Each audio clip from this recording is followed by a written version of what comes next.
Hey everybody, this is Nick Romick. I've done a lot of tutorials on 3D stuff, so visual effects, Maya, Houdini, all that other stuff, but I haven't done a whole lot of Adobe Photoshop stuff. So I'm just gonna start real simple here. Something that a lot of people want to do is change color of eyes, mess around with eyes. So I'm just gonna do a quick tutorial here on how to do that. So we're just gonna get started. So I have already just gone on to Google and I have found a set of eyes here. So you can use whatever you want. We're just gonna go over it really super fast here, and we're just gonna show you exactly how to change things.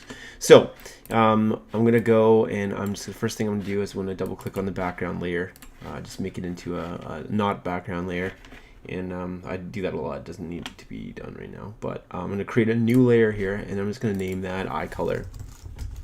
Color. Just doing a lot too much controlling and rigging. Okay, so eye color. Let's choose whatever color we want. I'm gonna choose red, and there we go. I just use the up and down arrow keys to make it a little bit bigger. And boom, there's one, there's two. Perfect. There you go, guys. That's how you do it. No, I'm just joking. So the next thing you want to do here is going to switch the normal to overlay. And actually, sorry, that was multiply. Sorry, multiply. There you go. Now you got some cool looking eyes. They look a little funky right now, so what we're going to do is we're going to do a couple things. I'm going to go into the eye color. I'm going to make a Gaussian blur. That's going to bring the blur a little bit more so you're not seeing those hard edges. In fact, we probably could have, let's go back here. Let's add a little bit more red here and here, kind of get all those pupils in there. Now, right now we're conflicting a little bit with the color underneath, and we'll take care of that in a second. But yeah, I'll go ahead and I'll just change the filter to blur, Gaussian blur. You can kind of mess around with this. You select that, you can use your middle mouse button to kind of go around, and you'll see in real time what's going on. We don't want to do that much. Okay, let's go and kind of like, we don't want to do it too much. We're just going to get like soft edge.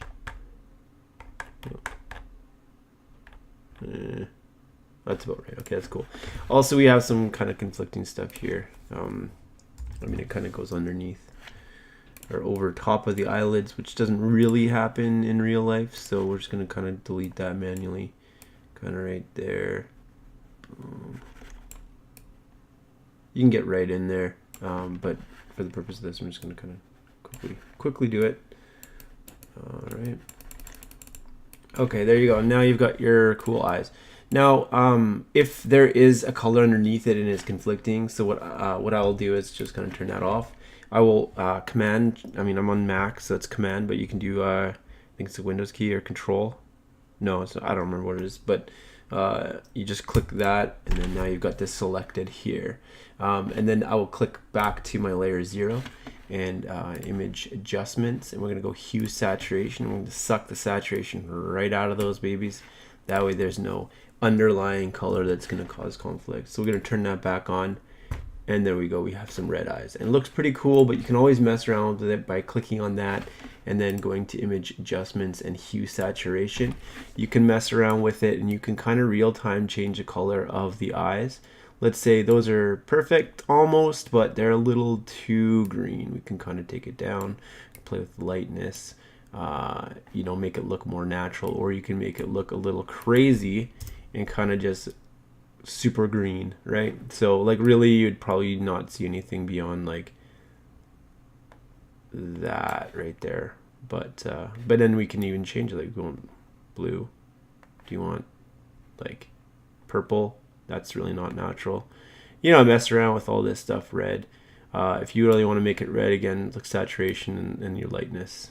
Kind of creepy looking. I had some contacts that look like that before. It's kind of neat. Anyway, so yeah, you can just mess around. Let's go blue for now, and then I think there's nowhere to start it off as, but there. Let's give some unnatural blue, whatever. Anyway, so there you go. Now I just got that, and you can turn that layer on and off, and then you can see what it is. Now, another thing that people might want to do is kind of make it like cool, like matrix style. I don't know. What I'm going to do here is I'm going to quickly just go to Google. And let's just see where we are.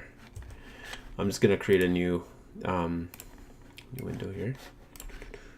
And just to show you guys what I'm up to, we're just going to go and we're going to type in like, what are that, computer chips, or no, binary code. That's going to be cool. And then if we do images, we're going to see a whole bunch of cool stuff here, like matrix. So I'm just going to grab one of these and click and drag it right in. Boom. That's too big, too small. I'm just kind of make it bigger. And then so you got that. And then what I'm going to do is I'm just going to kind of grab that. Use the clone stamp brush. That so around the eyes is good. Now you can command click on Mac. You can click on that and you can click the little eye color, and then that will select everything in that layer. Now you want to go to select and then inverse that selection. Go back to this layer and hit delete. Boom. There you go. And then we're going to use a different kind of effect here. It's not going to be multiply, but it's going to be overlay. And then that way you've got that cool like binary look in her eye or whatever. You can use fire, you can use a whole bunch of other different things there. You can play with the opacity, you know, a little bit just to make it look a little less strong. You can mess around with these switches here. You know, just a screen. It's a little crazy. Overlay I find is probably the best looking one. You can get rid of the color underneath. But yeah, pretty much if you're looking for effects like that, you can do that. Also, it's really cool. Like, let's say you're doing a video or a picture and you want to change just certain colors of certain things, like, I don't know, stop signs or stop lights, anything like that. You can kind of just change that color with the select and contrast and everything. So that's it in a nutshell. If you guys have any questions, comment below. Definitely subscribe to me, comment, let me know what you think, and then like the video if you like it. Dislike it if you don't like it, but try not to, because you know you should like it anyway. So there you go. Have a good day.